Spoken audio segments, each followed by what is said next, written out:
All right, welcome to our third virtual session, our fourth overall session, if we count back to the Continuous Improvement Conference. And so we did meet on in January, March, and today is May 8th. And like I mentioned, all of this stuff is in the dashboard. And I'm Dave Hunt. I'm the Continuous Improvement and State and Federal Programs Consultant here at the Muskegon Area ISD. And Hilda is at an out-of-state conference today and isn't able to make it. So we'll all miss her and wish her safe travels. Frank? Hi, everybody. Frank Holes. I'm with the Department of Education and regional consultant for Kalamazoo, Calhoun, Branch, and Hillsdale counties. And Mike? You bet. Mike Fine at the Ottawa Area ISD, Continuous Improvement and Science Consultant. Just remind everybody about our series outcomes. We really want to strengthen our continuous improvement teams and processes.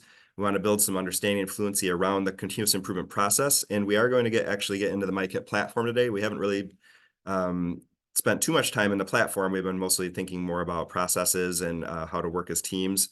But we'll get in the platform a little bit today. And specifically today, we're going to be emphasizing that importance of implement, monitor, and adjust. And like I mentioned, most of the work that we've been doing has kind of been outside the MICIP platform. We've been more focusing on the continuous improvement process, not so much the platform. But if you are new and haven't seen it yet, we did do a full MICIP 101 at the October MDE Continuous Improvement Conference. And all of the link to the video is on the dashboard, and it's also here in the presentation. So for today, we are going to just do a quick review from strategies. That was what we talked about at our March meeting. And then we are going to talk a little bit about monitoring in general and take a look at some monitoring tools. And did want to crack open MICIP if we have time and take a look at the monitoring tools that are available right in MICIP. And we do have Kentwood Public Schools is going to be here today. They're going to be sharing around MICIP and strategic planning. And so we'll, at about the halfway point, we will stop for some breakout rooms to do some processing. And when we come back from the breakout rooms, it'll be time for Kentwood. So just a reminder that our dashboard is always at this bit.ly, the 24 MICIP collab, and that is case sensitive.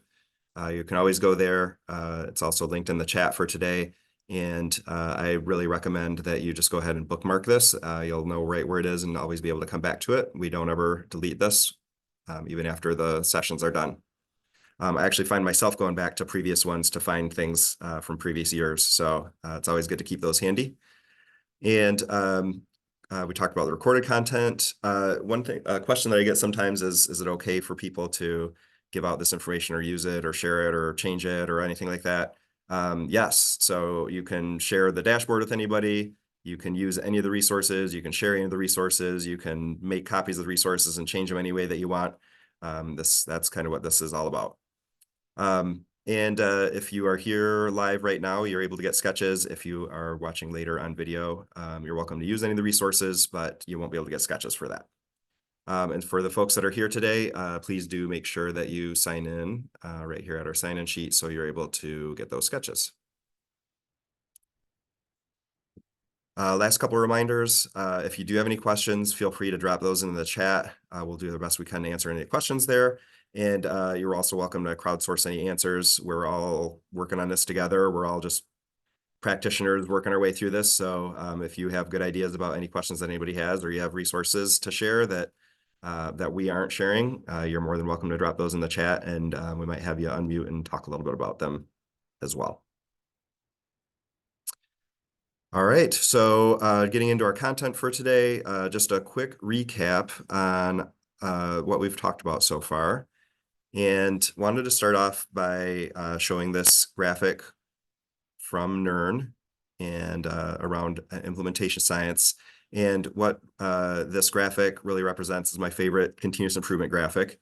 It represents that if we want to get to these socially significant outcomes, that we really need to have three things in place.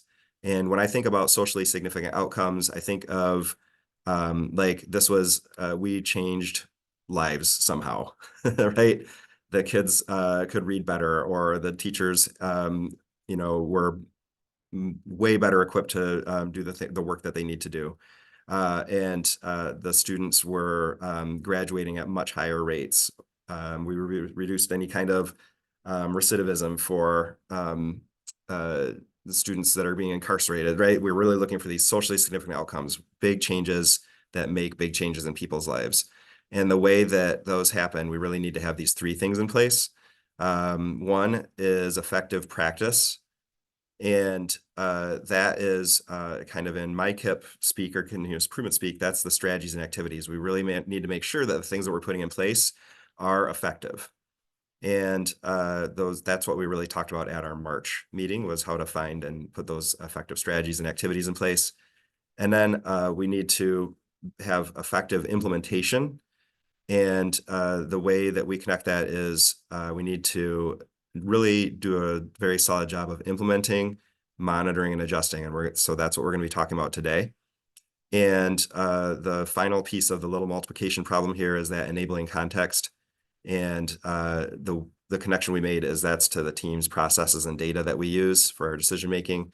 And we talked about that at our January session. So we really need to have all three of those pieces in place. And so we tried to set up our content to align to those three items. And if you can really internalize this and get your teams to internalize these ideas, you really can see some really great outcomes. And so we're going to just dig into that today. And today is going to be about the implement, monitor, and adjust. So just a recap of those other two spots. At our first meeting, we talked about teams and processes, and we shared several structures for that. This was one of the structures that we shared that day. We had several others. They're all linked in the dashboard on the day one piece. But really understanding who's on your team and when the team is meeting, what the team does when they get together. Those are all really foundational pieces to make that enabling context. This is just another one of the graphics that we shared that day. This was one of the districts that I work with. Their meeting schedule, DCIT is their district continuous improvement team. SLT is their school leadership team. So this is kind of how they built that in. And you can see that they're constantly implementing their MICIP plan, and they have monitoring checkpoints throughout the year built in. So this is a continuous process. It's not like a one-time event. And so I thought that this kind of showed that in a nice way. Getting on to that effective practice piece, one of the things we talked about for selecting strategies, that's kind of the tip of the iceberg. Really, the big piece of selecting that strategy is making it happen. And that's that implement, monitor, and adjust. That's what we're going to talk about today. But when it comes to strategies, one of the things that we talked about is that we don't usually get detailed enough about what needs to happen when we put that strategy in place. And so we might say, oh, we're going to go ahead and hire a attendance specialist, and then that will just kind of take care of our attendance problem. Well, we don't really get into the details about what that attendance specialist is going to do and provide the necessary support for that attendance specialist to successfully execute his or her job. And so this is the cartoon that I always think about when I think about putting strategies into place, is we really, really need to get more explicit in step 2. So step 1 is selecting the strategy. And then step 2 is really unpacking the black box or the magic box. And so that is a technical term, actually, that comes out of implementation science research. And that's that piece that we really need to get into the details about what it is that we're putting in place. So for that attendance specialist example, what is that person going to do? How much time are they going to spend doing it? What kind of training do they need? What kind of background do they need? What are the interventions that they're going to put in place? How are we going to track those interventions? So lots and lots of things to really unpack about that. So I put just some common things that we do. I think in education, we're pretty good at identifying when we have a problem, and we're even pretty good at identifying some of the things that we might want to put into place. I think the part that we need to spend a lot more time on is unpacking that magic box or the black box and really thinking about what is it about this thing that's going to make that difference. And the tool that we use to do that is a strategy implementation guide.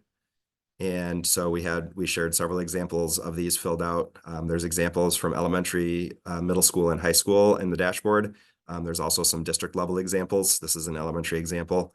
But it's really getting in when we talk about unpacking that magic box. In this case, it's a curricular implementation. So this school implemented a new curricular resource, Super Kids. And when they went to put that into place, they really wanted to figure out what were the critical components that we wanted to make sure that we're putting in place every single day. That's that critical component column.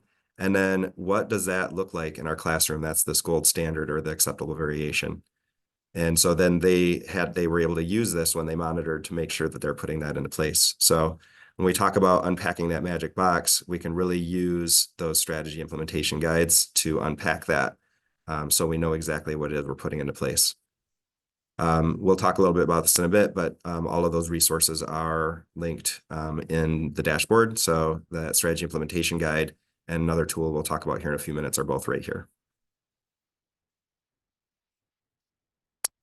So I wanted to just pause before we move into the new content for today. That was just a recap of where we've been so far. Just wanted to see if anything had come up in the chat or if anybody has any other questions that they'd like to maybe just unmute and ask. As of right now, Dave, nothing in the chat. So if somebody does want to unmute, that'll be the first one. Okay. Thanks, Mike. All right, hearing none, we'll go ahead and jump into implement, monitor, and adjust. So what does it mean to implement? That is when we're done with the planning and we're actually going to start doing some doing. So the first thing we really need to do is we need to really agree on, I said what it is. So what is it that we're putting into place? And that comes back to that strategy implementation guide. We really need to agree what are the practices we're putting in place, what materials are we using, what processes are we going to use. We need to put the professional development into place. We need to agree how to do it, how often we're going to put it into place. And we really need to ensure that we have the time to do it, whether we schedule to do it or the schedule allows for it. And we really need to get in and figure out how we're going to monitor and adjust for that. So there's quite a bit that goes into implementation. I think when we think of implementation, it's like, well, we bought the curricular resource, and so now it's just time for people to start teaching. Or we had that PD, so now everybody should be good, and let's just move on. So this is really trying to be thoughtful about getting into the details of those things. So I want to talk about two resources that are on the dashboard that connect with this and kind of help us to answer these questions. They're back to the strategy implementation guides, but there's a new one that we didn't get a chance to talk about last time called the activity planning tool. So I just want to open up the strategy implementation guide just to give a quick reminder on this. So this is the blank version. We do have completed versions from last and at our March meeting on the dashboard. But this is where you agree on what it is. You can agree to put the strategy in place, but then you need to know what are those critical components and how are they going to contribute to the overall outcome. And so that's where we really list out, these are the things that we're going to do. The way that I like to put that here is what are we going to actually do? Those are the critical components. And then the gold standards are what does it look like? And this really helps to get a lot of really solid agreement among your team about what it is that we're putting in place. So when we said that we're going to put we really want to address our absenteeism by hiring an attendance specialist. Well, okay, so what is that attendance specialist going to do? Those are going to be the critical components. And then what does it look like when he or she is doing that work? That's the gold standard. So the strategy implementation guide is really great for making that agreement and figuring out what it is, what it means and what it looks like when it's being put into place. The next piece that you can really get into details on is the activity planning tool. And not sure if Ben or Lisa are here, but Lisa Sorrow and Ben Borkel developed both of these many, many years ago. And I have used these for for many years myself, and all of the districts that I work with in my role as at the ISD, I use these tools with them as well. And I have just found them to be incredibly helpful to make this process of implementing, monitoring, adjusting very practical. So when we get into this and we think about putting our strategy into place, this is how we can help to figure out what are the activities that are going to make that strategy successful. So what do we need to do to get ready to put that into place? And there's some great questions here and some example activities. What are we going to do to implement this? And again, we have some good questions and some sample activities here. And then how are we going to monitor and adjust with that, and with an emphasis on fidelity? So we'll talk about fidelity and impact here in a minute. Again, back to some good questions and possible activities. And then the final item here is how are we going to evaluate this? For myself, I really put a lot of emphasis on the getting ready and implementation portions.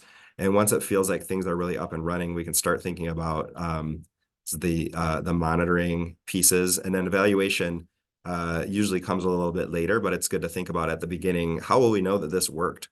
And that's where you kind of think about that evaluation portion. So while the strategy implementation guide helps you to really figure out what it is and how we're really all getting on the same page about it, the activity planning tool helps you really get down into the details about how are we going to implement this. And then it does give you something to monitor, because you're able to go back and look at this to monitor putting it into place. And so that brings me to the last tool that I wanted to share right this moment. And that is the that is the strategy implementation monitoring plan. So this tool works hand in hand with your strategy implementation guides. So you'll see on the strategy implementation guide, we have our critical components and gold standards. When you get into your monitoring plan, you just copy these two columns, the critical component gold standards, and you paste them in the critical components and gold standards here on the monitoring implementation plan. And then you just fill the rest of it out. So how are we going to monitor this? So are we going to give surveys? Are we going to do walkthroughs? Are we going to get perception data from the teachers about the implementation? Are we going to look at student data? Are we going to look at how often a student is using a certain program? There's lots of ways to monitor your implementation of that. And this is where you can figure out how you're going to monitor that. And you look at that by critical component. And then who's going to do that? Who's being monitored? Who's doing the monitoring? So sometimes it might be the same person. So you might be doing, you know what, I want to do some self-monitoring on this. So I'm going to ask the teachers to just submit some of their own perception data on if they put this into place. Other times it might be the principal that's monitoring, or a coach, or somebody from central office is monitoring. Then how often are we going to monitor, and how are we going to share that information? And then this last one is what ongoing formative evidence might there be? So that's back to we did some surveys, or we did some walkthroughs. We asked some for some perception data, but what are we going to do just to kind of watch as this is going along? Once you've filled a few of these out, it starts to become second nature, and it really helps you to figure out to be even better the next time, to figure out what critical components and gold standards are going to lead to the outcomes that we're really looking for. So I really highly recommend using all three of these items together. You really start with a strategy implementation guide, and to really fully understand the strategy that you're trying to put into place. The activity planning tool helps to flesh out the sorts of things that you're going to do. And you can literally take these and copy them right into MICIP as activities for the strategy that you put into place. And then finally, you copy over your critical components and gold standards into your strategy implementation plan. And this is how you're going to figure out your monitoring and how you're going to monitor this as you go. Dave Ben is there. He did update the document. It's as a Google Doc. I did download it, and we can add it to our dashboard later. Unless Ben wants to showcase anything, we'll continue. So Ben, yes or no? Just real quickly, the update, what we did is we added a few more activities, but we also used the stages of implementation across the top instead of and it really means the same thing. So we used installation instead of getting ready, and implementation for implementation, and that means both levels of implementation. So we just slightly revised it to align with the implementation research vocabulary. Perfect. And I missed it. Did you actually drop that in chat, or are you I put it in just a personal note to both you and to Mike. Oh, perfect. But if you want to just change out the link to that, you should be able to do that. Okay. We'll definitely do that. And actually, I just downloaded it, so why don't we pop open the most recent version? Sure.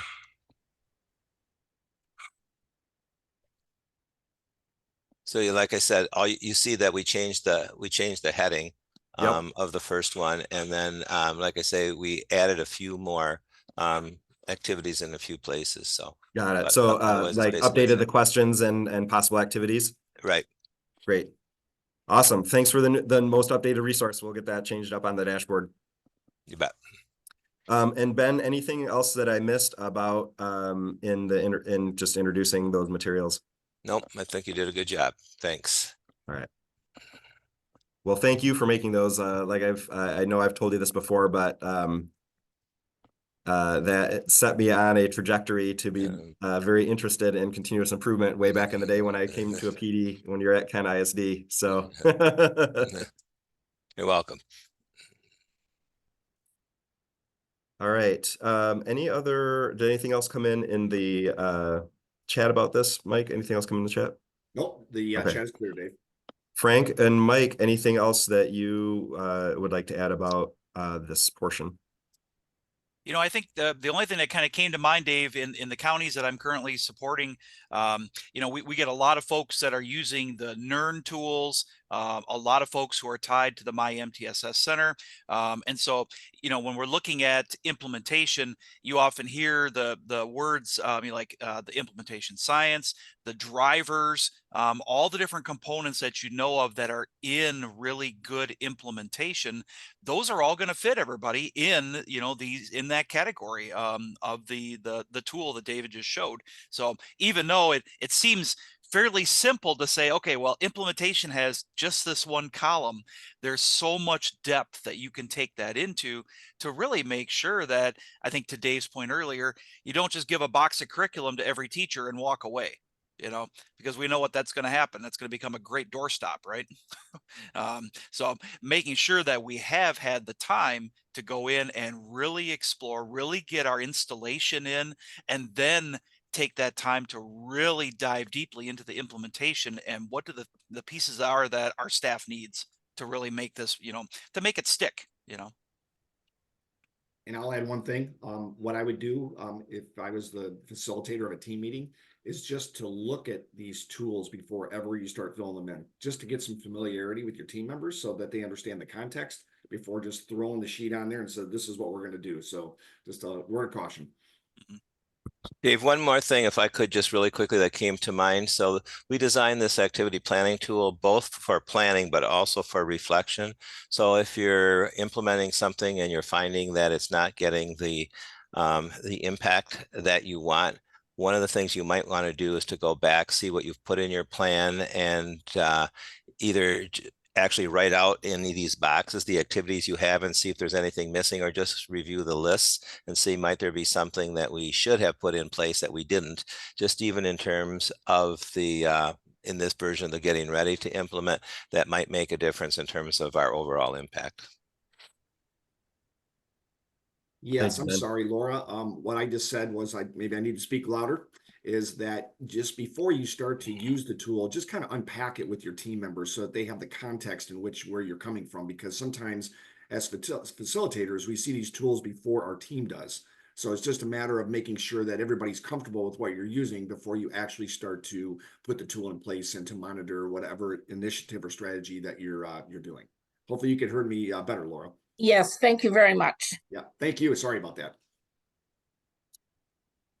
So I just wanted to pause real quick just to see for any of our participants, Has anybody used any of these tools before? If so, what kind of experience did you have with those? Or do you have a different tool that you're using to really try to unpack that black box or that magic box? So just wanted to pause to see if there's anybody that would like to unmute and share with the group.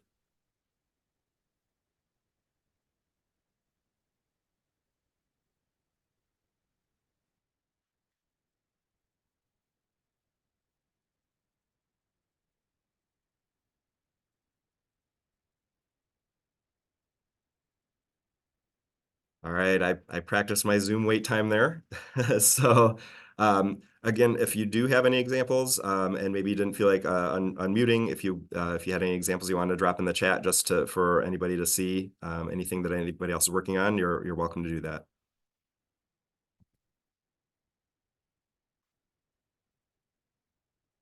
All right, so just talking a little bit more about the monitoring portion. So when we get into monitoring, there's really kind of 4 areas in MICIP that we can monitor for.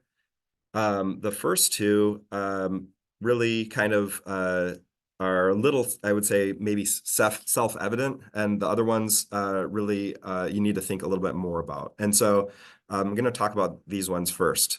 So I just put a quote up at the top of it. I don't remember where I got it. I read it someplace. So you start monitoring as soon as you start implementing. And I really think that this is a really important concept around like short improvement cycles and things like that. You don't want to put something in place at the beginning of the year and then check at the end of the year to see if it's working. So you want to monitor much more often than that. If you remember the visual that I shared earlier, it showed that they were monitoring about every other one of their meetings. So you really want to monitor often and get started right away with when you start implementing. And so one of the ways that you can really monitor is for fidelity. And at one of our previous continuous improvement conferences, there was a speaker there that I think resonated with a lot of people. He liked the word integrity, monitoring for integrity. He said that fidelity tended to kind of get a bad rap, and he liked the word integrity better. But really what we're looking at is, did we do the thing that we said that we were going to do? And often, if you are monitoring only for fidelity, you're already going to be better off than where you were before. And so there are a lot of ways to do that. I mentioned a few of those earlier. So self-monitoring is always really important. I did that with my staff when I was the principal. When we would put something new into place, for several months after we put it into place, the only monitoring that I did was on Fridays, I would send a quick survey that would say something like, if we agreed to do something every day for 15 minutes, I would say, how many days were you able to do that this week? How much time were you able to spend on it? And it just got people to self-monitor and think about that. Peer monitoring is another way that we can really monitor for fidelity or integrity. So there's all kinds of really great protocols for peer observations or instructional feedback teams, things like that. Learning labs are all different ways to do peer monitoring. Of course, the principal is often in a spot to monitor implementation. So if you do the 5D, the purpose, curriculum, and pedagogy rubrics are all ways that we monitor the implementation. I'm sure all the other evaluation protocols have similar pieces. Another way to monitor implementation is really just to get artifacts. So if you put something in place, did you allow for that in the schedule? You can take video of different things being put into place, that sort of thing. So lots of different ways to monitor for fidelity or integrity. And then ultimately, what you really want to be monitoring for is, did it work? And so I just put a couple of examples there. You might look at student data, student assessments, graduation rates, your attendance improving. This is usually we set some sort of measurable outcome. You send your end targets and interim targets in MICIP. And one of the things we definitely want to be monitoring for is, did it work? So those are the 2 that I think are the kind of the easiest to monitor for, or the most self-evident that, yeah, okay, first I need to see that I did what I said I was going to do, and then we need to check to see, did it work? But there are 2 different things that you can monitor for, and that is monitoring for capacity. And that is really asking ourselves, can we do the things that we have that we want to put in place? And this one really, I think, connects to making sure that your teams are in place, that you have the right resources, a lot of those environmental pieces, right? So the official definition is the systems, activities, and resources that are necessary to successfully adopt and sustain effective practices, supports, and interventions. And so we think about capacity as, do we have money to continue the funding for this? Did we give the time available or necessary for people to be able to understand what it is they needed to put into place and time to reflect on that? And a big piece about capacity is onboarding for new staff. So many times I'll see big initiatives that get put into place, and then the existing staff really know what's going on. But when new staff come on board, there's not really a plan for how to get them up to speed. And so those are all ways that you can monitor for capacity. And then the fourth piece for monitoring is monitoring for scale, or you might hear that called scale or reach. And that's really how much is it really being used, and is it getting to the correct people? And so things that you can monitor for here are things like how many people are actually using the strategy, or how many students are accessing the strategy or are benefiting from the strategy. So you really want to scale that. Another way to look at scale is that a district that I'm working with, they really kind of dug into using the strategy implementation guide at one of their elementary buildings for ELA. And that was that strategy implementation guide that I had linked in earlier. And after they had finished that strategy implementation guide and they started to see some good outcome results from their students, then the other buildings were interested in learning more about that strategy implementation guide. So that's another way that they were able to scale that from one of the elementary buildings to all of their elementary buildings. So those are the different things you want to monitor for: fidelity or integrity, impact, and then capacity and scale or reach. And so I have a little flow chart here. And the name of it rolls right off your tongue. It's Dave's super awesome monitoring adjusting flow chart, also known as the DDSA MAFC. So just so you know, the copyright on that is a joke. I didn't think that anybody was going to steal DSA MAFC. I did get somebody after one of my sessions, they emailed me afterward and they're like, would it be okay if I use that flow chart? Yes, you can use it. It's just a joke. So let's kind of start up at the top of it. And this one is really all about the fidelity and impact. And so really the question that you ask is, did we do it? And if the answer is that we didn't do it yet, or it didn't happen the way that we thought, there's usually two reasons why we didn't put that into place. One is that there was some sort of organizational hurdle. So that might be things like we didn't allow for the time, we didn't provide the right amount of professional learning for that.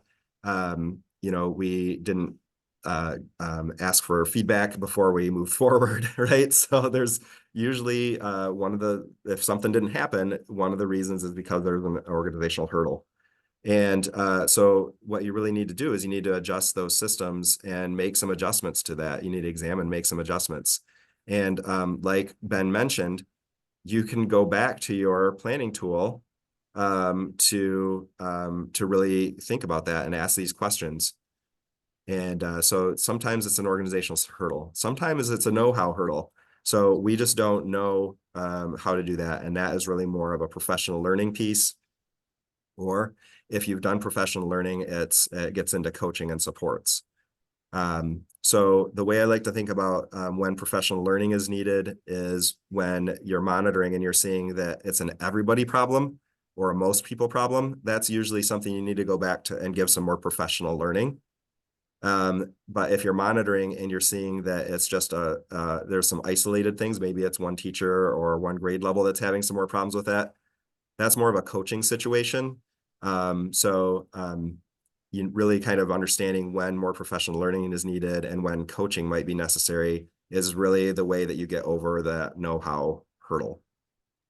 So Dave, it's almost kind of like having a tiered triangle of supports only for your staff, not just something you would do with your students, right? Right. Yeah, So absolutely. Dave, I sent you a link. Ben is currently working on a draft version of a coaching guide, which would parallel kind of the steps here, if I'm understanding it correctly. So Ben, if you want to introduce that, and Dave, I sent it to you in the chat via private message, and we Okay. can add that to our dashboard at some point. Yeah, so let me finish getting through this and then we'll see Okay. if Ben wants to take a quick peek at that. So Sorry. so basically if the answer to did we do it is no or not yet, then really try to go back and think about, was that an organizational hurdle or was it a know-how hurdle? And then if it was a know-how hurdle, is it a professional learning or a PD situation, or is it more of a coaching and support situation? So if we say yes, that we did put that into place, then really we need to understand, is what we're putting into place working? And if the answer to that is no, it's like, gosh, we put that in place and it just didn't seem to have the outcome that we were hoping for. You really kind of go back over, okay, so was there something organizationally, do we need to change? Do we need to give more time for this? Do we need to dedicate some more resources to it? Or it goes back to, did it not work because people weren't really putting the professional learning into place that we thought they did? So you can go back and really ask the same questions. Even if we did put that in place and we feel pretty confident that we put it in place, you can still go back to those same questions to see if there's some improvements that you can make.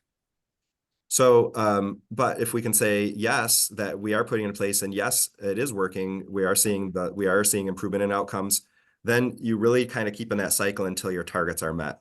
And so that's when you are really thinking about the impact. When you start to meet those targets, then that's the time to evaluate the program and start to think about, how can we take what we learned and scale this to other areas?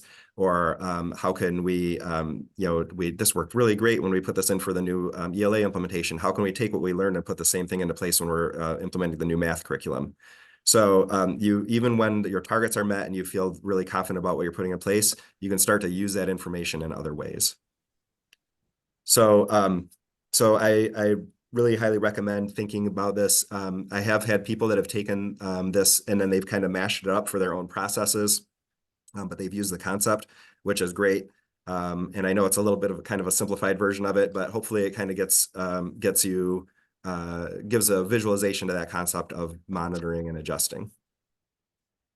So I'm going to go ahead and pop open the document that Ben just shared. And Ben, if you want to unmute. This is wow, this is a really great connection to what we just talked about. So You bet. So both you and Frank, I think, used the term coach. And this actually is finished. We're just waiting for the final version to be put up on the website, which has a little bit more design to it. And this has draft on it, just so you know that it is that, but this is the final draft. So we developed this originally for those from MDE that are working with schools identified for additional supports, and then realized that this is really good work for all schools and districts. So basically, this is a coaching guide that just says, so as you're implementing, monitoring, and adjusting, what are some of those considerations? What are some of those conversations that you need to have? So it starts out with a preparation for implementation. What are those things that you really need to make sure are in place before you even start implementing? And then going on to the monitoring, again, talking about the various categories, as well as some general considerations. And then what does it actually mean to be monitoring? And if you're especially in a coaching role, then that can be at a district level, or that could be at an ISD level, or even a school level. What are some of those questions that you need to take into account to make sure that you're moving through the monitoring process in the way that it should be? And then again, moving on to adjusting. So these are very much in line with what's currently in the process guide. So if you think that this would be a helpful tool, please go ahead and use it. But like I say, any day now, it should be up on the website in its designed version, and then we'll highlight the link in that in the continuous communication, the June version. So I just thought I'd get that out there in case people might find it helpful. Ben, are you okay with us linking this draft version in today and then updating that link when the final version is out, or would you like us to just hold off? That's totally up to you. Like I say, the final version should be up there any day. But if you want to do this and then just then just trade it out, that's certainly fine also. Okay, great. I'm just thinking some folks might see this today and really want to get their hands on it while it's fresh. So Yep, so, absolutely. Great, thank you. Really appreciate that. We'll get this linked up and right in our dashboard today, and we'll mark it as draft, and then when the official version comes out, we'll swap it out. Great. And great connection to what we were just talking about too. Thanks, Ben. All right, I did want to show one last item here, and then I'm going to turn it over to Mike and Frank for a different process a different connection here. There is a MDE monitor and adjust guide that I put in here, and this is a really nice document, and it goes through it, and it's nice and succinct with lots of links to different pieces, and it does get into how to use the actual tools in MICIP, which if we have some time today, I'll try to crack those open as well. But the monitor and adjust guides in here, I think this is along with the coaching guide that Ben just shared are going to be some really great resources. All right, so I want to turn it over to Mike and Frank. They made a monitoring adjusting template a few years ago and a flow chart and template. And so I wanted to give them the opportunity to talk through that a bit. And I'm hoping, fellas, if you could maybe get through that in about 13-ish minutes. Do you think that would be possible? Yep. I'd like to Oh, yeah, start no those, problem. start the breakouts at around 9:55 or so. Okay, sounds good. And I've got those prepared to go here. So, Great, thanks, Dave, I'm Frank. going to let you go ahead and drive if that's still okay. Yep, yep. My internet is not completely stable over here, so Yep. I don't want to end up losing everybody. So, of the 3 documents that you're going to take a look at here, in the couple months before I joined MDE, Mike and I had the opportunity to really kind of dig into and look at monitoring. And again, this is, gosh, a year and a half ago when we were doing this, and kind of looked at, well, what does the whole big picture look like? And Dave did a really nice job of going into the 4 different areas that we monitor on, and we thought we really needed a visual to go with this. And so we put together. This is our first attempt at Canva, and you can see, Mike and I are truly artisans, as you will be able to see here. So as you look at just the simple little flow chart visually to look at, in the monitoring phase, we're going to look at these 4 categories. Impact, kind of over on the right hand side, is kind of on its own. And again, for impact, we're going to look at, in many cases, what's the data say? Are we moving the needle? What are the pieces we've got? And that, of course, ties to the interim targets that we've set to say, yeah, at the points, whether it's quarterly, whether it's half a year, whether it's a single year, whatever it is that we're doing interim targets, what's the impact we're seeing? What's the data that we are seeing there? And then for the other 3, it really all fall under that implementation stage. Okay, looking at what is the capacity of our people to really kind of make this happen? What is the scale and reach of getting it out to a wider audience, whether that's to broader student groups or maybe to more staff, or to Dave's point, maybe from 1 building to 2 or 3 buildings. And then our fidelity or integrity. Another, I really like that word integrity as well. It's kind of saying, did we do what we said we were going to do in the way we said we were going to do it? And how close are we to what the plan was originally? So looking at these, now, Dave, let's go ahead and switch over to that other document, not the one that's the example. Yep. So Mike and I took this and we took it to another step, and we said, okay, well, let's create kind of a step-by-step guide that can help district folks who are leading this work to kind of work through this with their teams. And so just a go ahead, point, Mike. Yeah. Yep, Frank. So on the Canva flowchart, you don't need to go back to it. Those links are taking you to these Google Docs themselves. So don't be confused. It's like, is there multiple tools? It was just, this is one-stop shopping when it came with the Canva, but now we're actually going into the Google Docs that those are linked to. And then we did take snapshots of the monitoring portion of MICIP, and it also walks you through what it would look like in the platform as well if you've not been there. Mm-hmm. Yep. Thanks, Mike. It's good to know. We try to link and connect all these different pieces for you. That way, once you kind of get in, you get in the maze. You just kind of keep working yourself around. You don't have to hop over to a different maze to work yourself through here. So you can see in the screenshots here, these are right out of the platform. You can see the 4 areas of monitoring, and then as we go down, each of these next couple pages is going to break down each one of the components. And so what you'll see there, for fidelity, and and how you create a new note when you are ready to monitor under fidelity, just by clicking the button. And then as you go down, it's going to ask, do you want to use any hard data from any of your data sources, or do you want to use more of a narrative or anecdotal type of data that you're going to type into the box, and kind of give explanation behind what you're seeing at that point in time. And then for each one of these, we also put down some of the guiding questions. And these are kind of right out of the platform. They're right out of the user guide. They're things that are really going to help you have these conversations with your teams. As you know, lots of pieces in MICIP, it's up to you to use it in the best way you and your team seem fit. And so getting the discussions, having that rich dialogue, and then, putting those narrative pieces in to say, okay, yeah, as of this year in May, here's what we are currently seeing. And, next year in September or in October, here's what we're currently seeing. And so you have that trail to look back upon of the journey that your team has gone through in the MICIP plan. So Dave, we go down, and these next couple pages, again, are going to look very similar. You'll see one for scale and reach, same kind of thing, only with the specific questions around scale and reach, a few extended questions there. Capacity, another one. I think Dave really hit it on the head earlier in his slides when he said, this really comes a lot into play when you get new staff. And for many of us, we're regularly seeing new staff, whether it's new teachers that are going to be fit into this and be expected to, put this program into place or pick up the pieces from somebody else. Or perhaps you have a new leader. You have someone who is leading continuous improvement. You have a new curriculum director, a new assistant superintendent. Maybe it's a building principal, whomever is leading the work at the district, to be able to come in and say, yeah, okay, I'm ready to take us, where we are and take us to the next level. So, I think capacity and the scale reach, I think are really, they're areas that are really, really key to the work we do, especially with as much turnover as we all see. And then finally, I think down at that last page, then we get to our impact.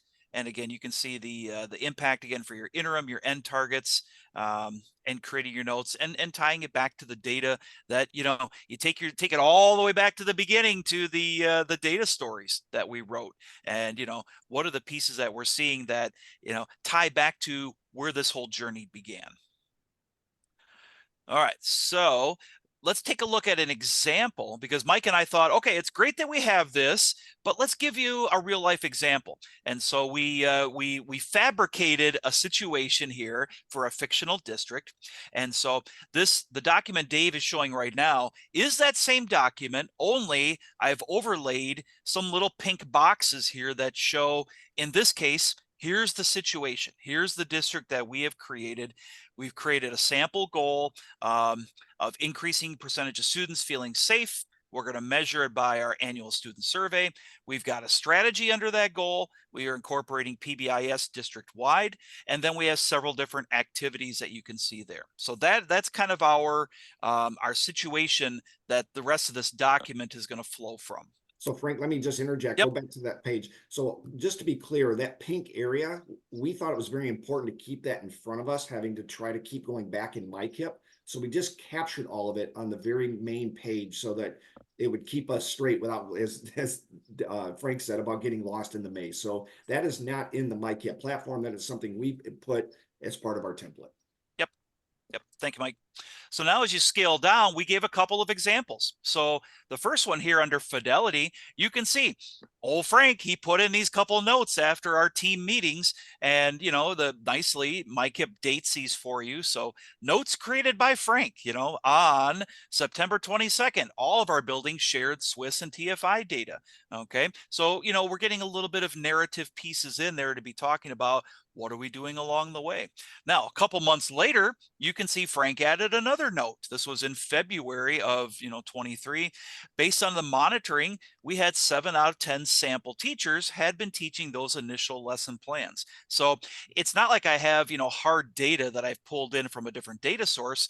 I've actually just put in, some of these data components right here into the narrative. And so, that becomes a really easy way to capture some of these components and to look at it over time. In February, if we were 7 out of 10, maybe the next note comes in at the end of May and says, hey, now we're at 9 out of 10. That's showing some of the growth along, that we're implementing this piece in. All right, so the next one down, looking at scale and reach, here's a couple of notes that kind of go with scale and reach. And so this one was January of 2023. 4 out of 5 buildings reported that they had completed bringing in all the necessary components in their training. And then it says, well, what about that other building? Well, one building is still finalizing their common behavior definitions and so forth. And so again, we're able to track and see things over time. The next note, in March, barely 2 months later, hey, all 5 buildings have completed their kickoffs, so we know where we're at and where we're going with this activity and with this strategy. Okay, Dave, next one.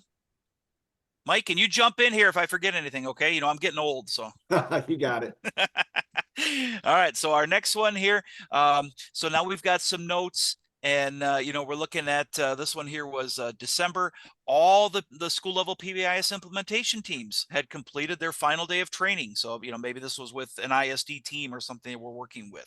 And then, a little more than a month later, all 5 buildings have completed all their components. All the staff are trained. So again, it's anecdotal, it's narrative, but it's still really good data to help track the story of where we're going with this particular strategy.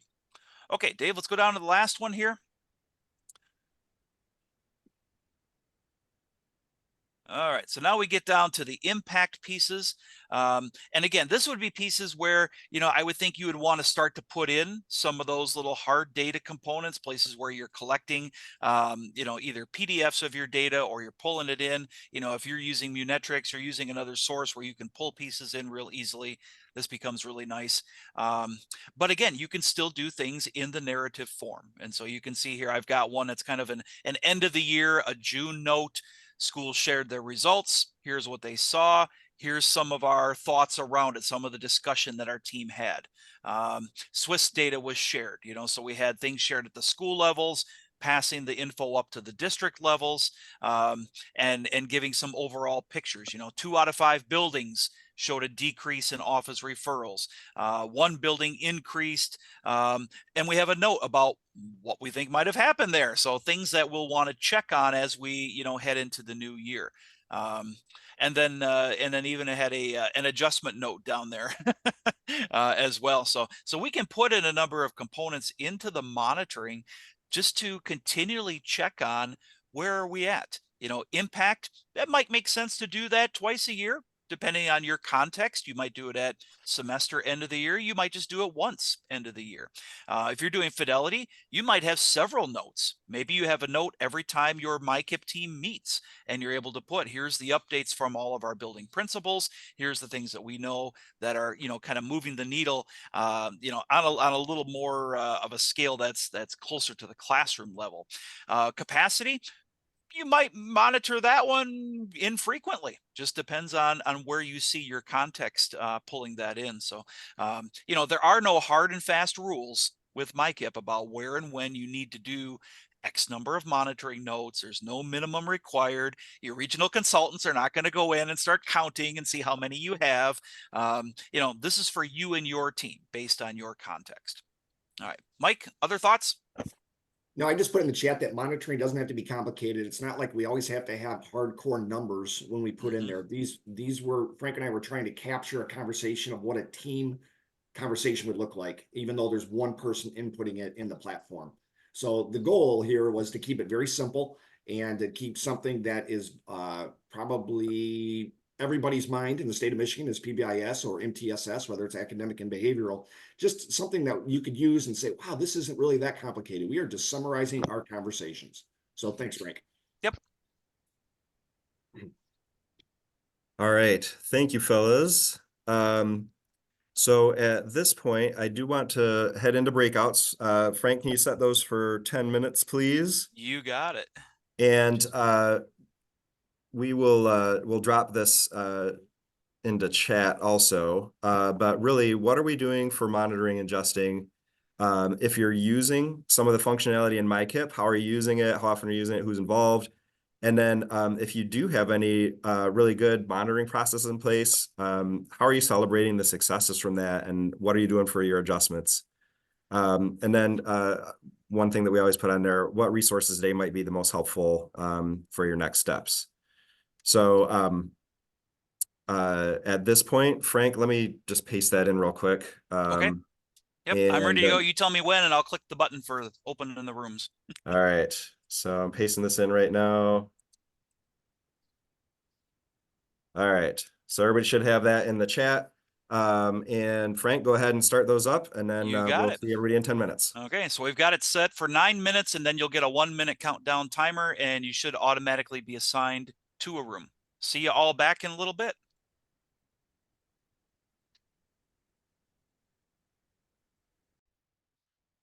And welcome back from the breakout rooms, and very excited to have a team from Kentwood Public Schools here today. They're going to be talking about the connection between their strategic plan and the MICIP process.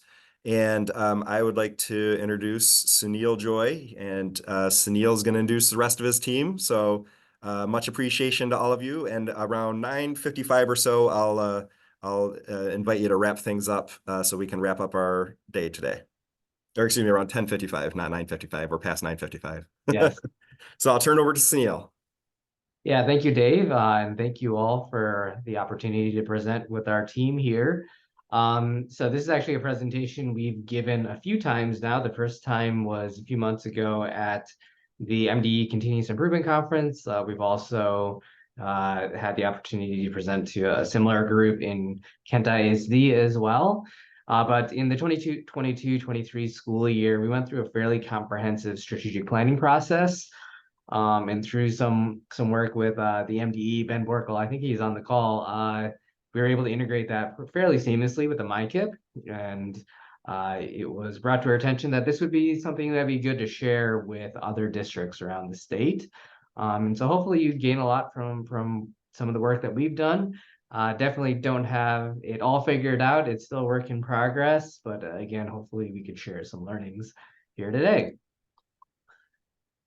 So this is our team that's with us today. So my name is Sunil Joy. I'm the Executive Director of Strategy and Innovation with Kentwood Public Schools. Carrie Tallarico, unfortunately, our Executive Director of Elementary Education, who's supported this work and our presentations, is unable to join us today due to some other things that are happening in the district. But I'm going to ask Veronica Lake to introduce herself, and also Andy Tevlin. Veronica? Good morning, everybody. I'm Veronica Lake. I'm the Executive Director of Student Services. I'm happy to be here with you today. Good morning, everybody. I'm Andy Tevlin, MTSS consultant, formerly MTSS supervisor for Kentwood Public Schools, and now doing some strategic planning work for a nonprofit down in St. Louis, Missouri, but still have the pleasure of getting to work with this team as well. Yes, and both Andy and Veronica have been integral parts of this process, and look forward to hearing from them.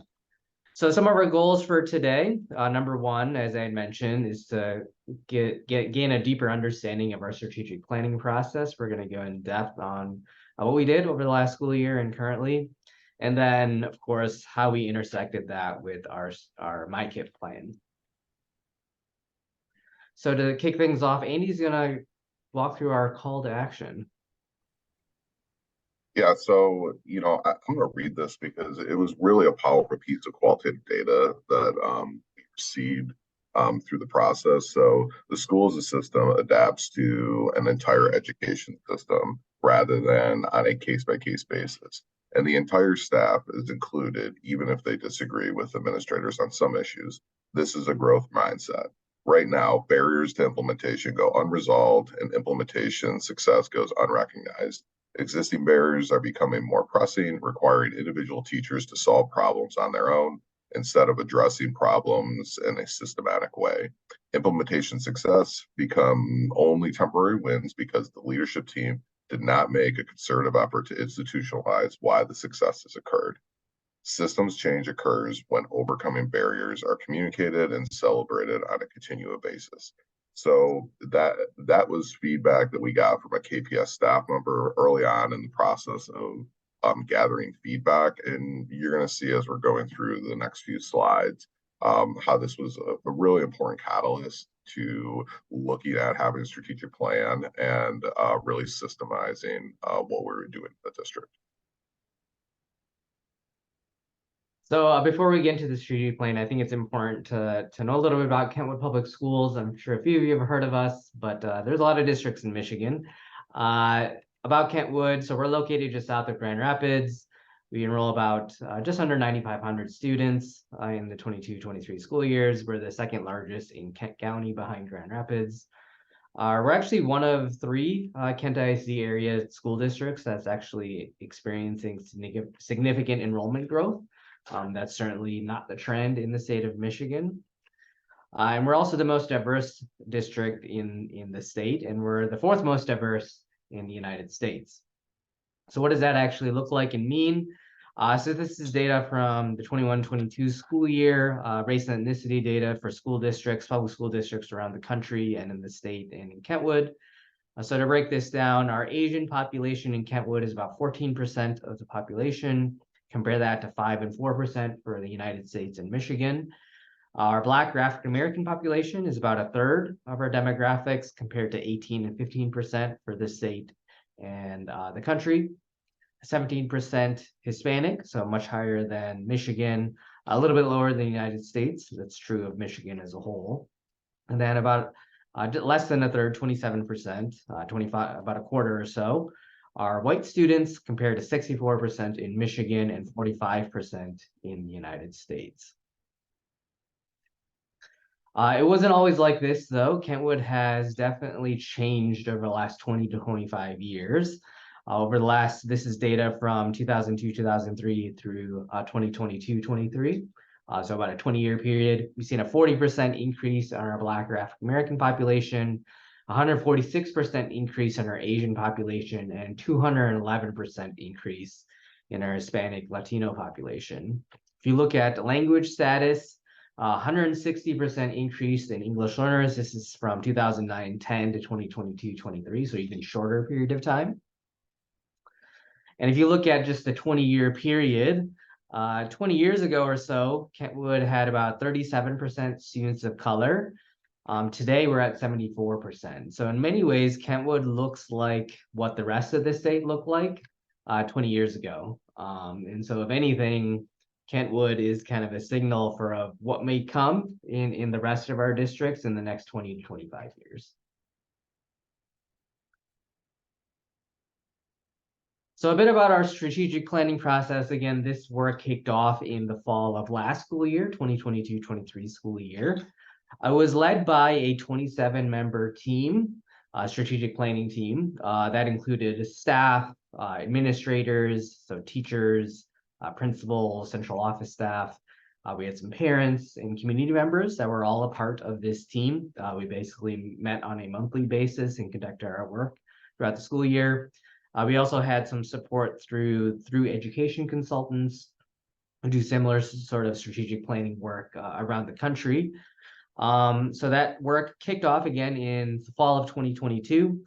Right after our kickoff, we went through a comprehensive stakeholder engagement process, focus groups, town halls, surveys with our stakeholders, and Andy will be talking about that here in a minute. We also did a comprehensive data review where we looked at a number of different data sources from PSAT, SAT data to attendance, graduation rates, etc.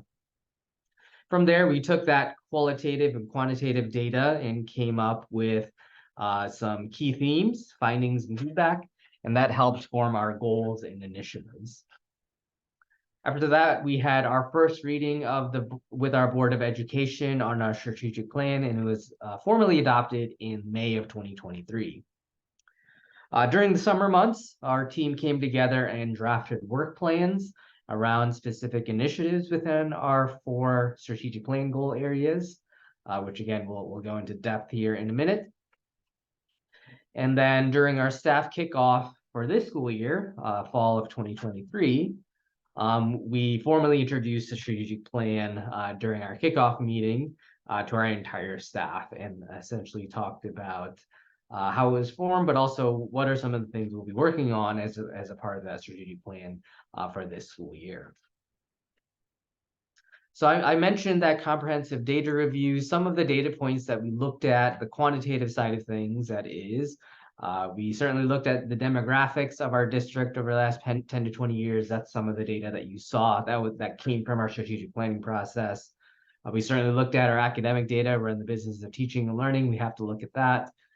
We also looked at funding and facilities data, so population trends, revenues and expenditures, bond projects, access and opportunity data, coursework access like AP, dual enrollment, middle college, discipline data, attendance, graduation rates, post-secondary enrollment, staffing data. And then we also looked at student perception data, so the My Voice Student Perception Survey data as well. Andy will speak about our stakeholder feedback. Yeah, so if you take a look at our stakeholder engagement process, and you're probably familiar with this if you're familiar with like the TFI or PBIS and just what's best practice. It's also best practice when you're engaging in the strategic planning process, right? So a big takeaway from this is we had over 3,000 points of data gathered from stakeholders. So using student focus groups, many of us were facilitating and looking at different affinity groups in the 9th, 12th grade, but then also reaching out to students as young as kindergarten and looking to structure it up and get feedback from them. Our family focus groups, so creating many ways for our families to engage in the process. So not only having it at our schools and virtually, but also the Refugee Education Center. We have a high multilingual population. That's outside of our district, but we went there because that was a place those families felt safe, and we wanted to make sure we got their voice. Doing staff town halls, and those were facilitated by our superintendent, and that was sending that message that these were important sessions to be able to gather data, and so out in front and leading that piece of it. And then finally, surveys for staff and family. We know not all staff and family want to engage in a live setting. And so we wanted to provide other ways for them to engage to make sure that we were capturing their voice. And then Veronica will speak about some of the findings and the key themes from our families. So during that process, our committees talked about whole child and staff diversity being one of the most difficult things to address for parents. The theme that is most challenging or difficult to address, according to our parent surveys, were at the top. It was that KPS should focus on creating an aligned strategy system-wide to address whole child needs of the student. And that would include the physical health and wellness, as well as social and emotional health and wellness of kids. Also, KPS would recruit and retain staff that are reflective of the diversity of our student body. So again, when we look at the way that we've changed over the years, it was pretty noticeable that our staffing had not changed to be reflective of the student body. And then you see also that there are a couple of other things there that we needed to address: equitable opportunities for all students, including multilingual learners, which we do have a high population, as well as students with disabilities and students of color. And that we also needed to establish we needed to put more emphasis for a well-established parent engagement strategy. So that was just a snapshot of some of the data that we gathered. We gathered lots of data. Those are some of the themes, but let me talk about what our actual goals are, which incorporates, again, the feedback for the quantitative and qualitative data that we received. So we have 4 goals. Goal number 1 is culture of excellence. Establish, implement, and uphold a common standard of excellence for school climate and instruction. So what does this mean? It really just is speaking to alignment across our K-12 system, both vertically and horizontally, meaning once a student exits, say, 5th grade, Are they adequately prepared to be successful in 6th grade? And we looked at our quantitative data, our assessment scores. We saw that there was a pretty big drop off from that 5th to 6th grade transition. But also there's that horizontal alignment. So are the expectations in, say, Algebra 1 the same from teacher to teacher? So that's what this goal is really centered around, is that alignment and coherence across our system. Not only just academically, but social emotionally as well. Second goal is equitable opportunities and outcomes. As noted, we're the most diverse district in the state of Michigan, the 4th most diverse in the country. And while we do a great job of celebrating that diversity, it was also clear that we also need to elevate equitable opportunities for our students as well. So access to opportunities like AP, equitable access to opportunities like AP, middle college, gifted and talented programming. Those are all encompassed. Also equitable disciplinary practice as well. Those are all encompassed in this goal area. Whole child environments, this one is pretty self-explanatory. Again, as Veronica alluded to, this was actually the top theme from our stakeholder feedback from both staff and students and families. This is the area that we need to address the most. And what does this mean? We know that students can't succeed if we're not addressing their whole child needs: social, emotional, physical, and mental health. And lastly is high impact diverse staff. Education is a teaching business. The #1 in-school factor for student learning is high quality teachers. But we also know that research speaks to the fact that having diverse staff is also beneficial, not just for students from diverse backgrounds, but for all students, of being able to share those perspectives and backgrounds. So how exactly do we get to the 4 goal areas? So to reinforce these concepts, so again, we started with that stakeholder feedback and that comprehensive data review. From there, we gathered some of those top themes and we shared some of that survey data. Veronica shared some of that survey data here just a second ago. And then we consolidated that survey data and those themes. And we actually did a follow-up survey to our families, because there was a lot of information that we gathered, families and staff, and said, are these the themes that are surfacing? Is anything missing? And from there, we took that information and looked at what best practices and research speaks to, and consolidated those themes into specific goal areas and initiatives. And that's how we ended up with our 4 goal areas. So in this next section, we're going to speak to some of the initiatives that fall under those goal areas. All of these initiatives, again, were a reflection of our stakeholder feedback and our comprehensive data review, but we also were very intentional about tying these initiatives to what research and best practice speaks to as actually making impact for students. So Veronica will speak about some of the initiatives within our Culture of Excellence goal. And these are actually initiatives that we're working on. Many of these are happening as we speak. So while each of us executive directors are responsible for a particular area of initiatives, this area of a culture of excellence threads through everything. But Carrie Tellerico, who is not here to present for you today, I'm actually sharing some of the instructional goals and initiatives that they are working towards. So goal number 1, culture of excellence. The idea here was to create professional learning communities, create that model that would empower educators to collaboratively increase student achievement. Again, our #1 job in education is educating children. So student achievement academically is significantly important as developing them socially and emotionally. But then to also develop a process for review and adoption of curricular resources that are aligned with our beliefs and aligned with course standards. Establish a district-wide model that clearly defines the roles and responsibilities of our academic coaches, in addition to our SEL coaches. Yes, and this is work that's actually undergoing right now. So we're launching that PLC concept currently. We just went through a math adoption process, and by going through a math adoption process, we're actually establishing what the process looks like for all subject areas as well. That's something that we didn't have in any way. And we're also currently, just in the last few months, have started a partnership with leading educators on creating what that coaching model actually looks like and feels like. Yeah.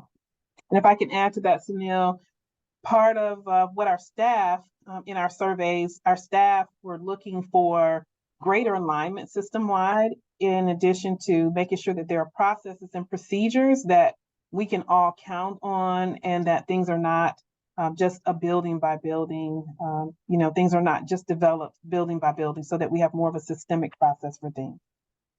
Exactly. Andy, if you want to talk about equitable opportunities. Yes, and you alluded to some of this, Sunil.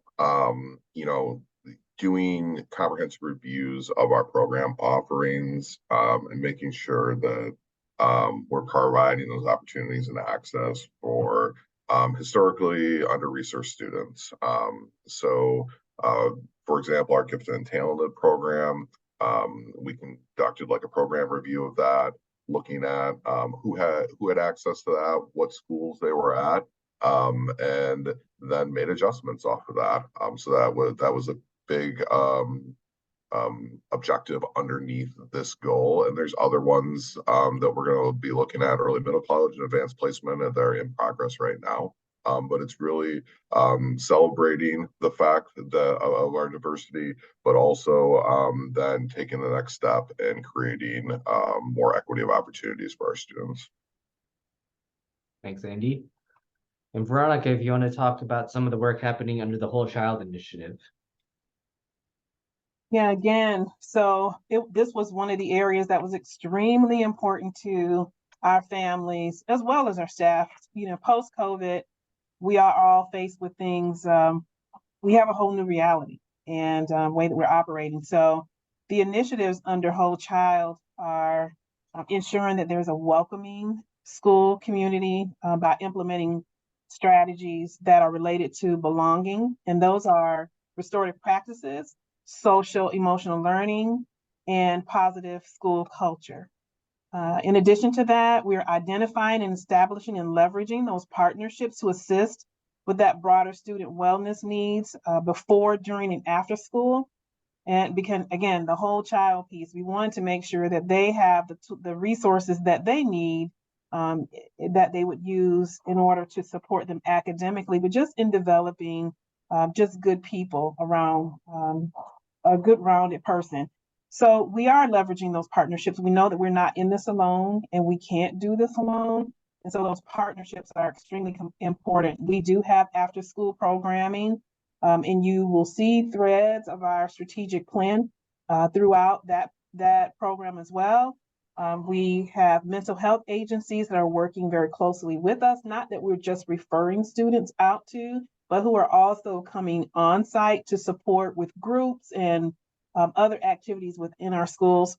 We are a member of the Kent School Services Network, where prior to our strategic plan, we had about 14, I believe, buildings that had KSSN coordinators.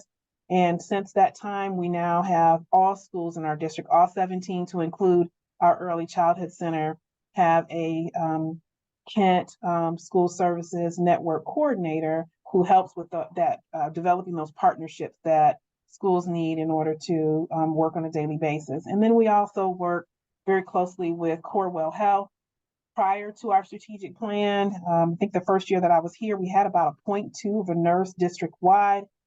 Since that time, we now have 4 full-time nurses and 8 full-time health aides to assist us with that overall health and wellness of students. And then do you want to finish us off with goal 4, Veronica? I do. So goal 4, high impact staff. Again, our demographics were not reflective of the staff that we that support our students.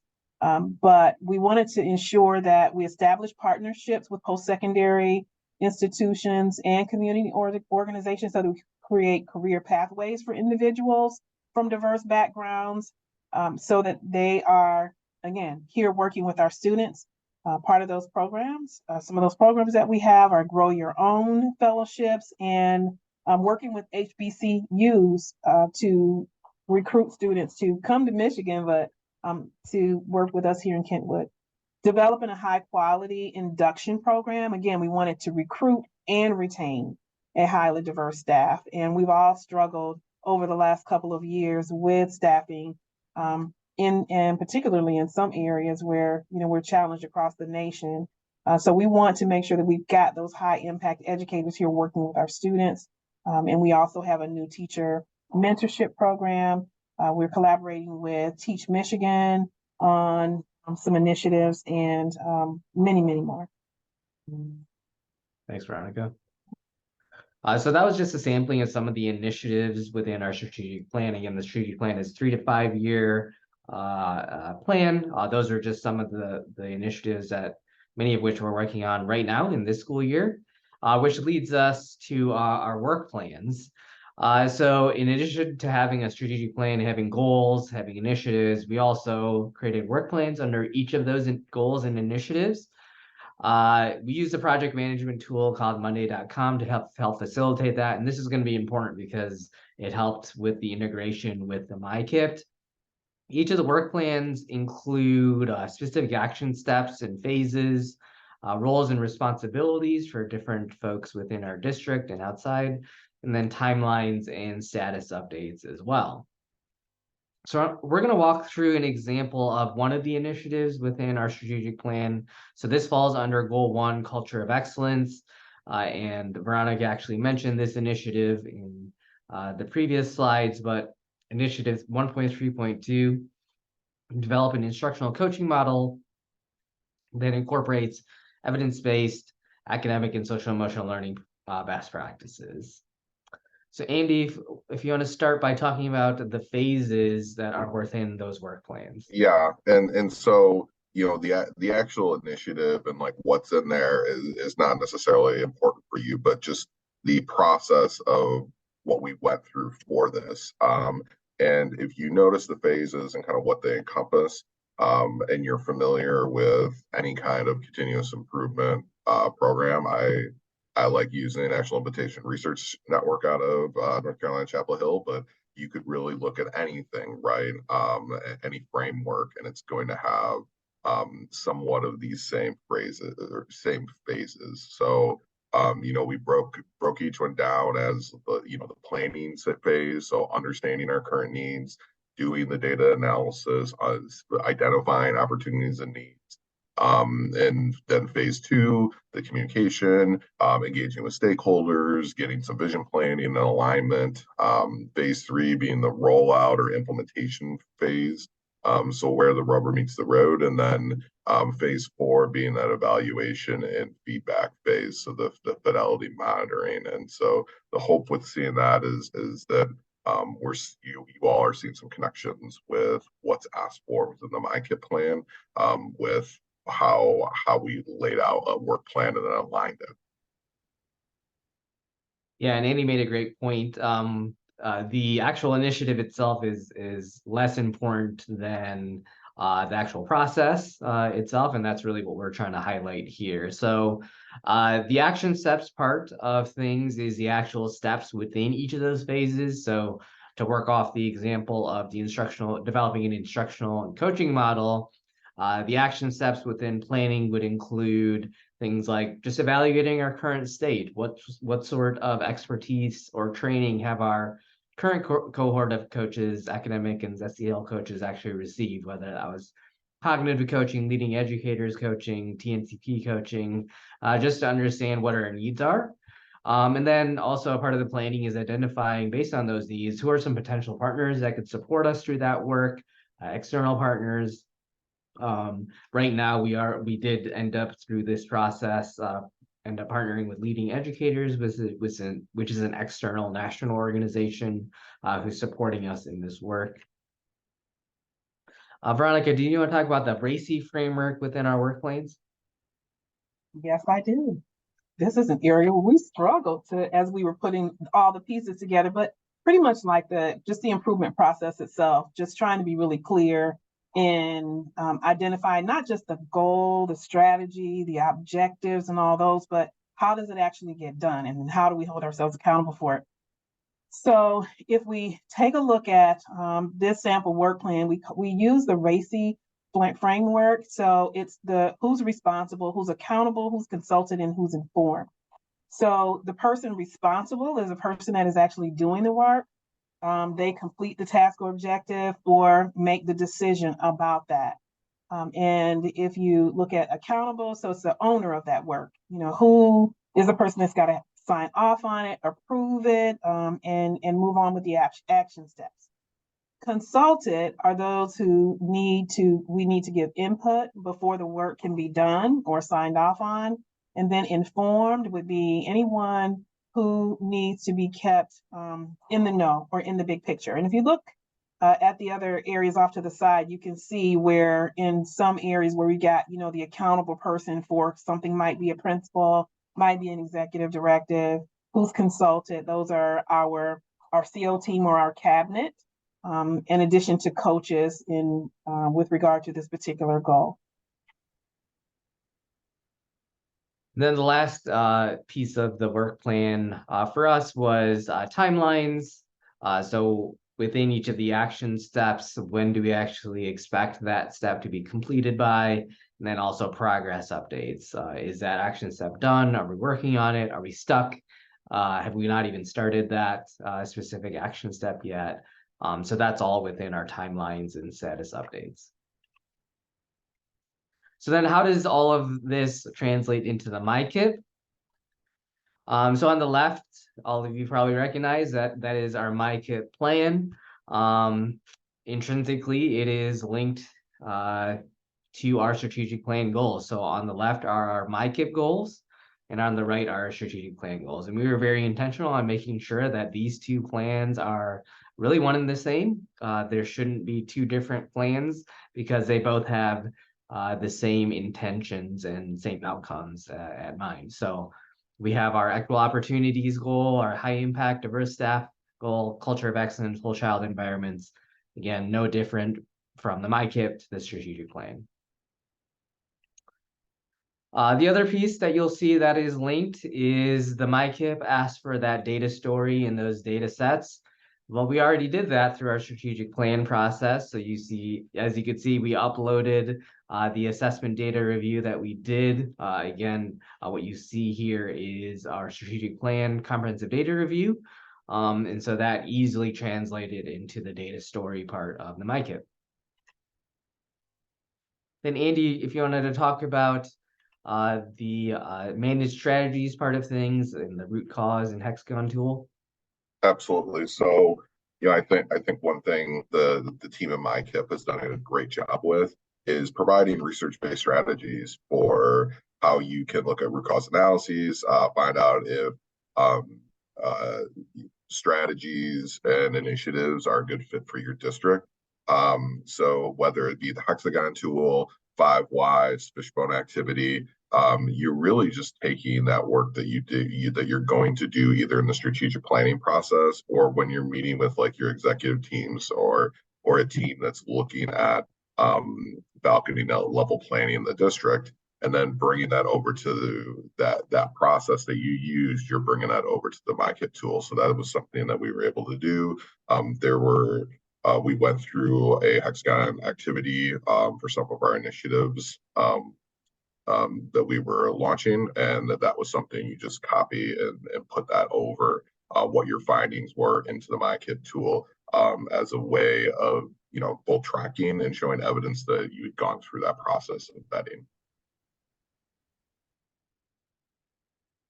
And then those strategy implementation activities, again, those are simply the action steps from our strategic plan work plans. So again, from that monday.com. So that pretty easily translated over from MICIP to our work plans within monday.com. The only difference is with the biggest difference I would say is within our monday.com platform. We obviously had the RACI framework. And so we kind of just go into a little bit more detail within our monday.com work plans. The other piece we wanted to highlight, so that we just went through our strategic plan process. We described how both the MICIP and strategic plan here in Kentwood very much overlap. I wanted to speak a little bit more about our communication and transparency around our strategic plan and how we hold ourselves accountable to the public and to our staff and to our families. So first off, I had mentioned early on that we formally kicked off our strategic plan with our broader staff. Again, the work was led by a 27-member team in 22-23, and then we kicked this off to our broader staff and community in the fall of 2023. And so our communications department has done a lot of work around branding, actual bookmarks, posters. We have a dedicated website to the strategic plan.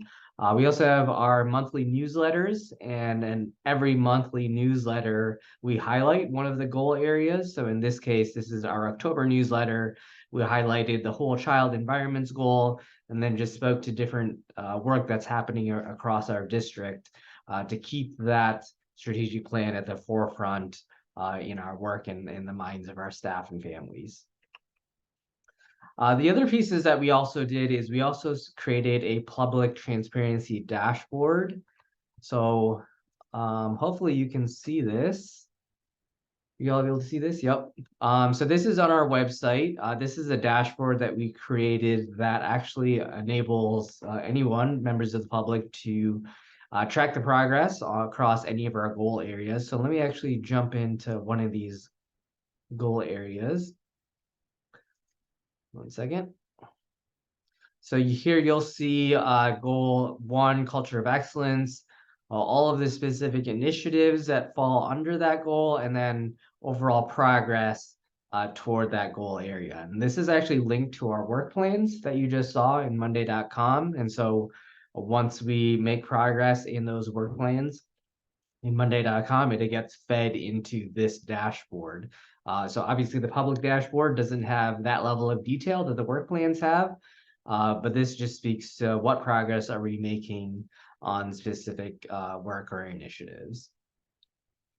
The other piece I wanted to show you in terms of public transparency is we were very intentional about how we linked, again, the strategic plan to all parts of our district, including how we communicated it to our families, obviously the initiatives and the progress, but also how we spend our resources. So this is a budget transparency report that looks at our expenditures and our revenues. And you'll notice that under our expenses tab, we actually linked different parts of our expenses or expenditures to the 4 goal areas. Again, to show here's what we outlined in our strategic plan, and here's how our resources are aligned, how we're spending our resources to those strategic plan areas as well. And this is also available to the public.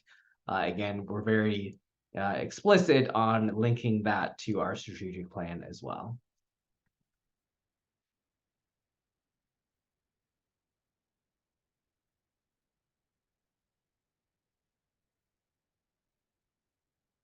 So next, I'm going to turn it over to Veronica to wrap us up, and then we could ask if you have any questions. Thank you. So as you can see, a lot of time and energy has been spent in ensuring that these things are tightly connected. And it's with blood, sweat and tears, I must say, but it has helped us to be super focused on our work. And overall, it also makes it a lot easier for us to accomplish the things that we set out to do. So with both MICIP and the strategic plan being so closely related, the strategic planning is the process that defines our district's vision. Our continuous improvement planning defines our plans for achieving that vision. The fundamental steps are the same within both.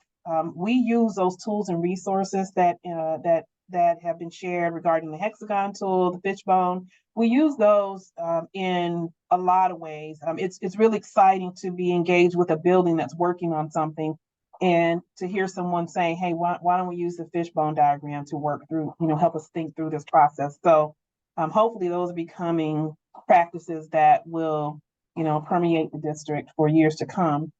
So the fundamental steps that are within both, we understand the current state, including the root cause. It's helped us develop goals and objectives, again, within both. We implement research-based strategies, and then again, we are always responsible for evaluating and monitoring our progress towards. Okay, so that's all we have. We normally have breakouts throughout the session because I know it's a lot of information, but felt it might be a little bit easier, given our time limitations, just to state questions toward the end. So, well, folks might be thinking of some questions. You're welcome to put those into the chat, or we can unmute here in just a minute. But I just wanted to make a couple of the connections to the series that we've had so far. One of the main things that we've been talking about is that there's that internal work that you do in MICIP of like putting the stuff in and following the processes and things like that. But a lot of the work is of continuous improvement. It doesn't have any, it's not in the platform. And so I think this is a really great example of utilizing, like Veronica talked about, utilizing the tools and resources that we had available to us and through processes that made sense for your district. And then applying those, applying those back into the MICIP platform. So we've kind of done the same thing throughout the series as we've really focused on the processes and tools that you can use. So that was one connection that I made. And then the other item is I wanted to just explicitly point out that this is a really great example of having an enabling context. Okay, so we had talked about how you get those socially significant outcomes, and one of the most important pieces of that is having an enabling context. And this whole process of having a very clear vision and then actualizing that vision through the continuous improvement process, and especially with all of that transparency with it. If you were a little confused about what enabling context meant when we were talking about it earlier, just refer back to this presentation. I think this is a really great example of that. So those are just a couple of connections that I made. And I would welcome anybody to just unmute and ask any questions, or you can drop those in the chat as well.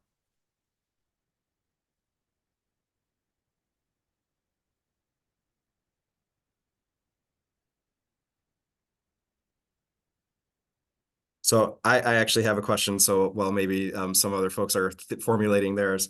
One of the things that we've talked about in our series and questions that I get quite a bit as a continuous improvement consultant is this whole idea about a comprehensive needs assessment, and how that was kind of renamed or characterized as assess needs in MICIP.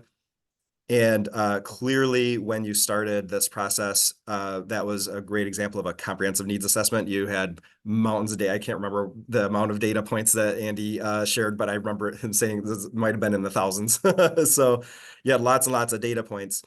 What are your plans on an annual basis to kind of keep up on that? Probably not feeling like you have to go back and do a complete comprehensive needs assessment every year, right? You did that to start your process. So what's going to be a little bit different about the sorts of data that you're collecting moving forward? Yeah, that's a great question. We collected, just to clarify, we collected 3,000 qualitative data points from our stakeholders. But on top of that, we also looked at a number of quantitative data points. Probably, I think we had 140 different data points in different ways. If you look at it, if you break down all the different ways to look at attendance and graduation rates and things like that. So that was our initial plan. What we actually plan to do down the road is we designed our strategic plan to be really focused on those leading indicators with those initiatives. We're hoping in the very near future, next school year, to also launch a lagging indicators dashboard. That's going to really look at, we haven't decided exactly what's going to be some of those indicators, but the academic achievement data, post-secondary enrollment, graduation rates, your more traditional lagging indicators. And so that's our kind of our long-term vision, is to marry those leading indicators, PLCs, coaching models, comprehensive curriculum adoption process, to lagging indicators that will result as a result of doing those leading indicators correctly.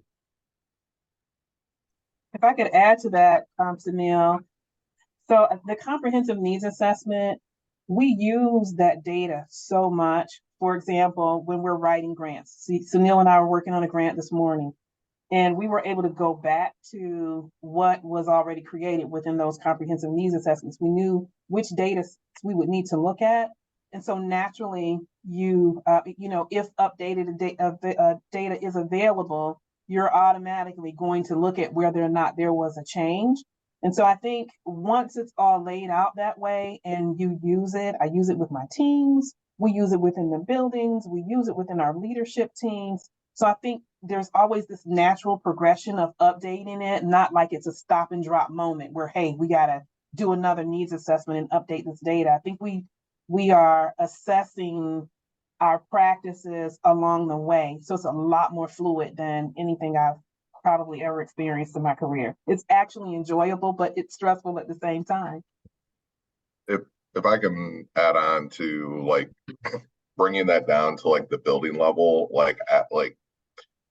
there's a lot of public facing data, and Sunil and I, one thing we've done is start walking people through the process of like, how do you access that and use it for your building level plans? Now we have a district plan, you're aligning your building plans to that. So using Michigan school data to look at your attendance and enrollment trends, using data warehouses that may be available in different ISDs. We have our school data to look at assessment, and then also we give the Michigan Voice Survey that assesses climate and culture and social emotional needs within a district. And then looking at like the SWIFTs or behavior data that's within your district as well. So it really those things are available year by year. So using the same process that we would use at the district level, and then having the expectation that we're going to like coach our buildings to go through that same process. So it's not a different process.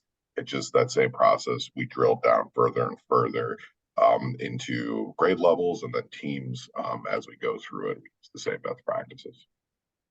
Yeah, and I would just say, I think the strategic planning process helped elevate or highlight those key indicators that we really need to focus in on. And as Andy said, new data is available every year when it comes to things like assessments or My Voice survey data or enrollment or attendance. The list goes on. And being able to pinpoint to those areas at the building level as we think about broader MTSS or ISF work, which is data that they need to be looking at on a pretty regular basis. Any other questions for the group? I had one. I remember hearing and seeing your team present back in October at Kent ISD. As I thought a takeaway for me was that you spent an entire year looking at anything before you started to implement anything. Is that correct? Yeah, so the entire process was throughout the entirety of a school year. So toward the tail end, probably the last 3 months or so, is when we actually started to work toward actual goals and initiatives.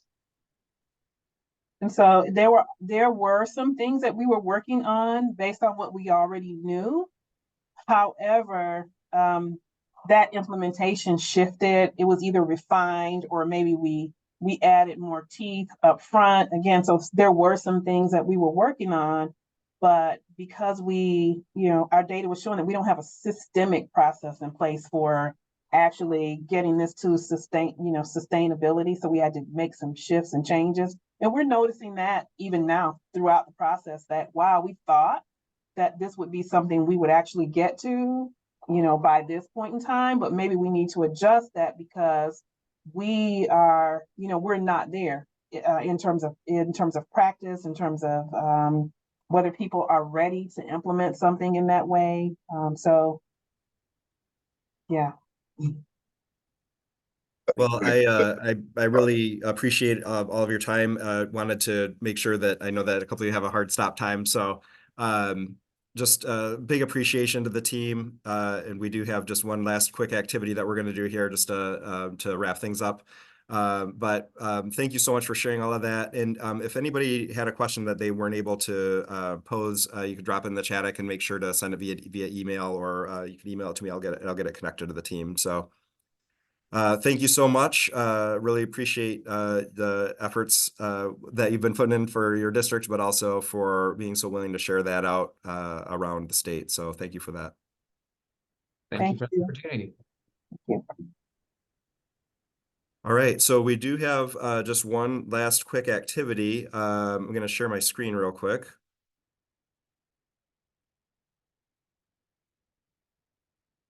Well, I shared my screen, but there's nothing on it. Hold on. Just so All you right. know, Dave, while you're going through that, I'm dumping the Google Doc feedback form into the chat. All right, perfect. So, so the last item is just to give us some quick feedback, and Mike did just drop that into the chat. It is also on the dashboard. So if we look at our dashboard here, it is right at the bottom where it says series feedback. It's very short, so it's not will not be a large burden to fill that out. But we did want to end just a couple of minutes early so that you could maybe just hit that feedback link and give us some feedback on the series before you log off today. But with that, and on behalf of the team, we appreciate everybody's attention throughout the series this year. Hope that it was beneficial for everybody, and we will get today's recording, including the recording with Kent ISD, loaded up right at the top of our dashboard. And if you're looking for the Kentwood presentation, it is right here at the very bottom.